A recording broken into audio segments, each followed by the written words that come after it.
Welcome to 7 Days of Rest and Return to Essence. And today is day 2.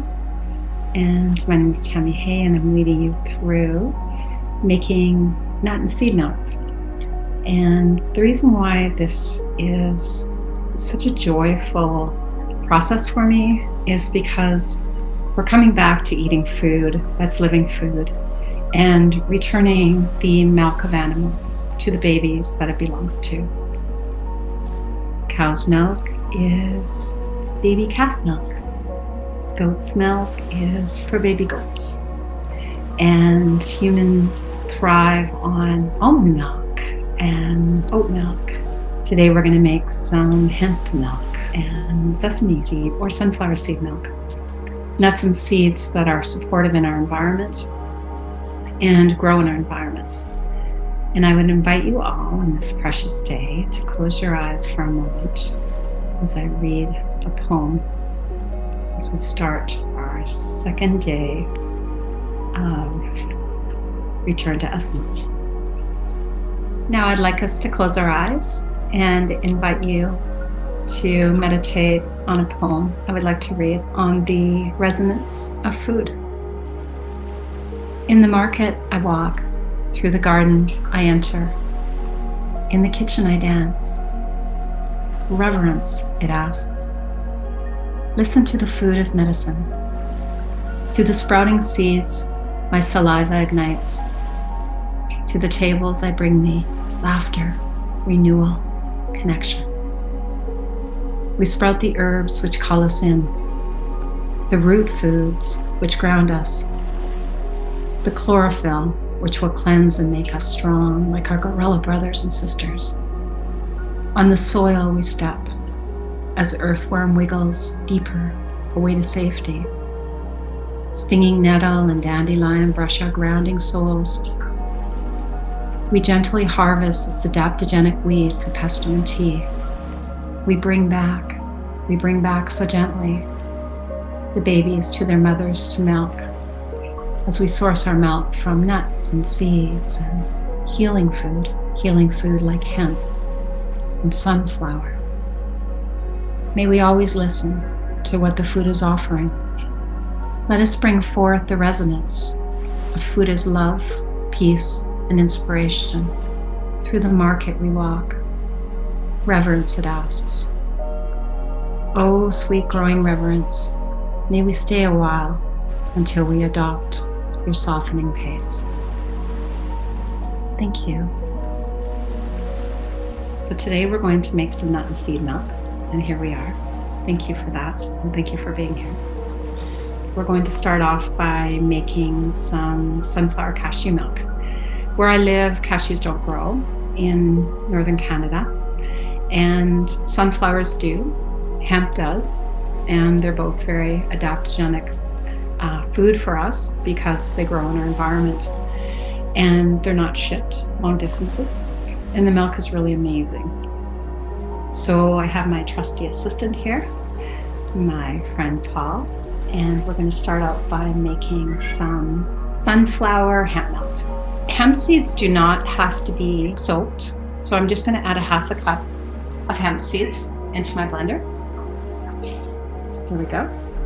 I've already soaked my sunflower seeds for 4 hours, so I'm just going to strain them. I'm going to use my sprouting lid. I'm going to put my sprouting lid on here to strain my sunflower seeds. My sunflower seeds are really fresh and organic, and I see I have a little bit of sunflower seed shell floating at the top, but we're going to actually strain the milk, and we're going to use the pulp for something tomorrow. So we'll take a look at that. I'm just going to strain these. So 1 cup of soaked seeds or nuts to 4 cups of water will make a liter of nut or seed milk. And it really reduces the packaging, and it also tastes way better.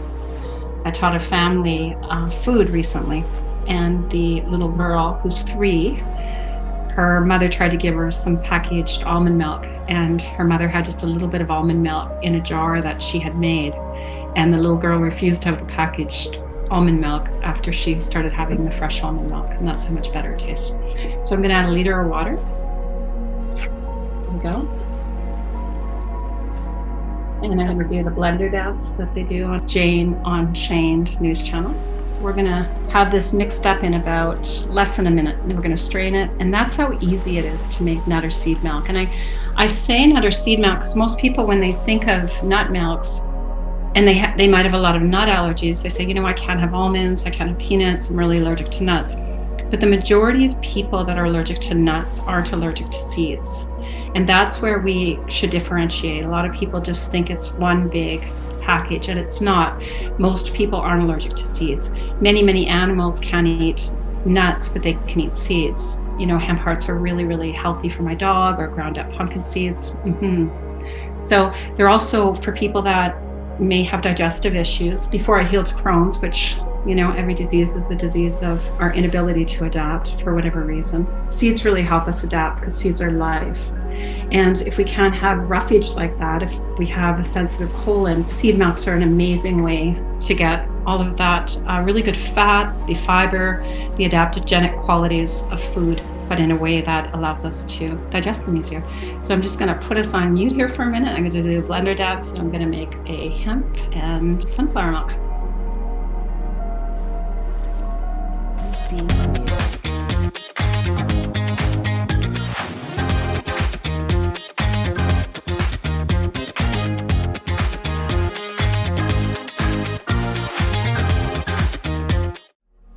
So here we are. If we're going to just be making our milk for, let's say, a cereal or an oatmeal, we don't have to strain it. It's perfect just the way it is. If we're going to have it as a milk that we want to drink, or maybe our children are going to drink it, our family, or if we're going to put it in our tea or any other beverage, we're going to want to strain it because we probably won't want pieces. I got a nice fine strainer here. It's still going to leave a little bit of pulp in. So if all you have is a strainer, you can buy a little bit of cheesecloth. And you can put the cheesecloth inside the strainer and strain it through here. What I'm going to demo, though, is a nut. So this will be just fine. And you can sit this over a bowl. I have a nut bag here. I'm going to pour my milk through, and I'm going to actually milk it. And I'm just going to be left with some pulp, and very little pulp when it comes to hemp hearts. Paul, my partner, and I got these nut bags from his mom for Christmas because she's a very present person and she listens a lot. And Paul had been saying that he was ready to move on from processed milk, organic, that's sold at the store, to starting to make his own milk. So the process of a nut milk bag is you can tighten it up or not. It does have a drawstring so that some of the stuff doesn't come through the top. And then you're gently going to collect the milk at the bottom, and you're just going to gently squeeze like this. And it really takes the pulp out nicely. Which more, we're going to demonstrate what we can do with pulp, because there's so many things you can do with your nut milk pulp and your seed milk pulp. So that's that. I'm going to get my trusty partner who just washed his hands to finish milking this while I demo another milk. Right, Paul? Sure. Great. I'm going to make one more nut seed milk. So I have some pumpkin seeds. Pumpkin seeds are so full of zinc, and we're in a time when our immune systems are a little bit taxed, whether it's stress. There's a little bit of stress that comes with winter. I'm going to strain these pumpkin seeds that have only been soaking for about 3-4 hours. Half a cup soaked. Put that in the blender. I'm going to do a little bit of cashews to make it a little bit creamier. And I'm going to put a half a cup of cashews in there and 1 liter of water again. Now we can spice up any of these milks we wish. So I'm going to put in half a cup of cashews that I didn't soak. The white nuts you don't have to soak. The reason why you soak them is it's a little easier to blend them, a little easier to have it creamy. So I got pumpkin seeds and cashews. Now you can make any mixture you want. Whatever nuts or seeds you have, you can make any mixture you want. Okay, I'll do my blender dance again. Turn up the volume.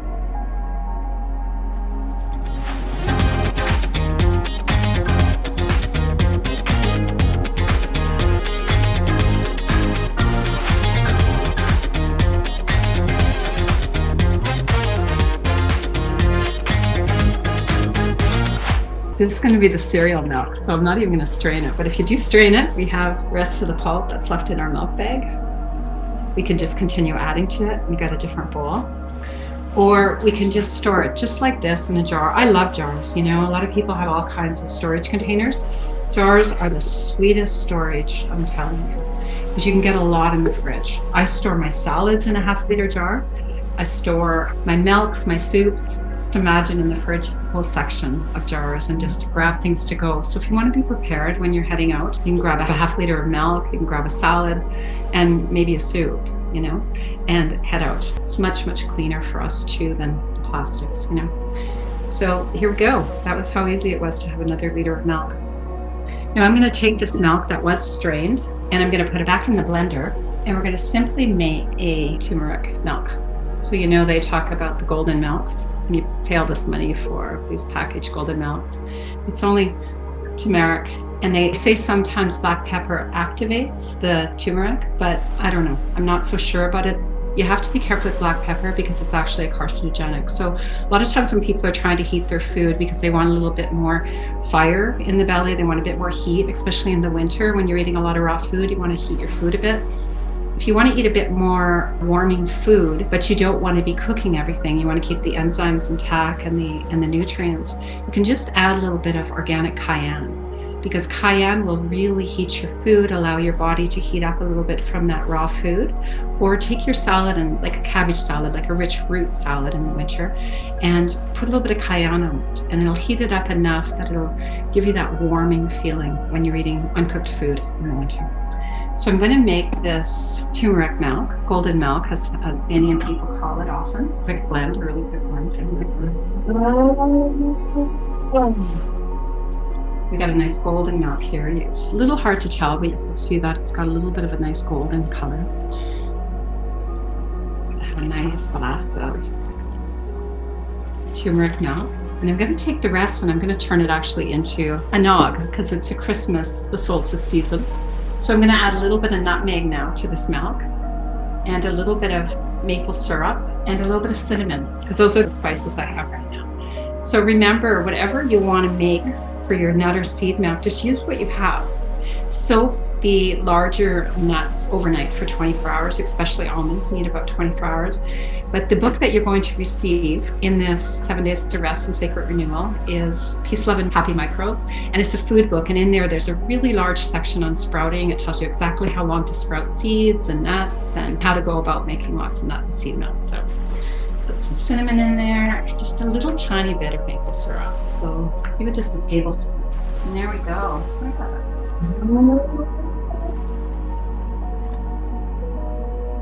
Awesome. So this is how easy it is to make these milks. We just made 2 liters of nutrition-dense seed milk. Instead of buying a package of milk, unsweetened, organic, we can save all that packaging and just make our own, and it really does taste quite a bit better. Okay, so I'm going to get off this video right now, do some taste testing, and I would invite you all to join me tomorrow as we present what we're going to do with all our pulp. And tomorrow we're also going to demo some really nummy drinks. Instead of having a juicer, we're going to resonate with the frequency of living water by adding some hydrating food into our water, blending it, straining it, and do an alternative to juice fasting. We're just going to do blender juice fasting. So we'll talk a little bit about that, mixing a little bit of the nuts and seed milk with our juice fast. So I'll invite you all tomorrow to come and see, and invite you maybe the next day to do a milk, nut, seed, hydrating water fast. One day of fasting on liquids. Okay. Thank you. Thank you for being here.